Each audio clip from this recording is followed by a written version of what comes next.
Today I'm going to tell you what to do when someone breaks into your flip. Recently, I've had a couple break-ins, squatters, vandalism on one of my flips, and it's just a hassle. I mean, yeah, I could deal with it, but let me share you some quick tips of what you can do to kind of save you the troubling thoughts that might be going through your mind. And also, if you're new to my channel, make sure you subscribe and comment down below to enter the chance to win a giveaway. I'm actually giving away a book in this video.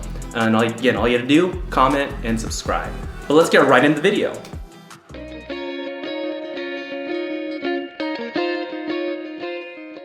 So the first thing I want to start out with is kind of a little bit of a story and some background on one of the flips that I'm working on. I've had this thing for about 6 months. It was supposed to be sold already, but we're about a month behind. A large reason due to squatters and vandalism. And so maybe a month or two ago, people going into the home, breaking like everything, breaking the stuff inside, like the doors, clogging the sinks, cutting the water lines to sinks. Like that was like more than squatting, that was just straight up vandalism. And so what I did during that time, the first thing that you should do, call the cops. Like you're not gonna do it, call the cops. That's probably the first thing you should do.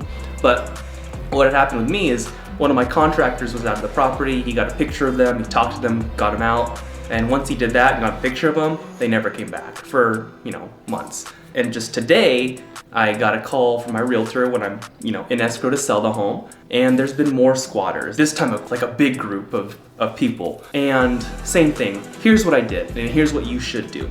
Like I said it before, number one, call the police, alert them, tell them that there's been squatters. If you have a description, that's even better. Tell the police, have them come out, kick them out if they're still there by the time they come, which is helpful. But that should always be the first route of action. Don't try to just go in there yourself. I mean, there's a chance you can get hurt. You don't know if these people are crazy. You don't know if they have weapons. You don't know the situation. So call the police, let them do their job, stay safe. And a lot of people have asked me, like, how do you flip? How do you wholesale while being out of state? Like, if you don't know, I live in Las Vegas and I flip and wholesale deals in Fresno, California. So I'm an entire state away. So there's nothing I can do anyway in person. And even if I did live in that same city, I wouldn't go there and try to confront squatters anyway. No, that sounds terrifying. I'd like to be in the safety of my own room, calling the police and having them go out. So that's what you should do. Stay safe first, call the police. The second thing you should do, or maybe you should have already done, is get an alarm system on your home. Now, this can be kind of like a double-sided thing. Like, I had an alarm system at my home, and one of the days it went off, so I had police dispatched, automatically. And they said nothing was going on, nothing was there. I was like, cool. A couple weeks goes by, no alerts, and then someone came to visit the home. It was my landscaper, and he's like, hey, there are people in your house. And I said, oh man, I never got an alarms notification.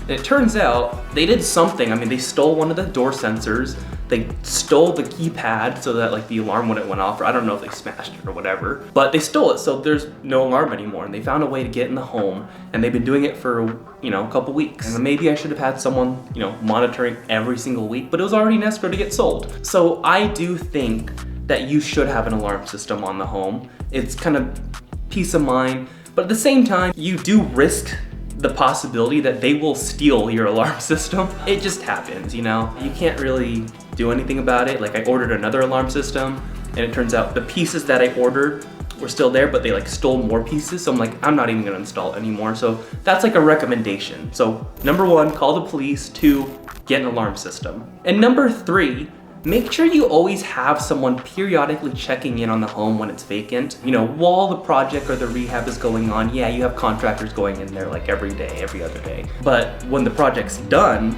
you probably should still have someone checking on the home to make sure no one's in it, that it's still safe, it's not burnt down. That's where I went wrong. I probably should have still had someone doing that, but I didn't. So that's the other recommendation. So number 1, call the police. 2, alarm system for sure. 3, have someone on the ground monitoring the home, whether it's you, if you're there, or someone else. But just do those 3 things and you'll be a lot better off than I was. So hope you enjoyed the video. See you in the next one.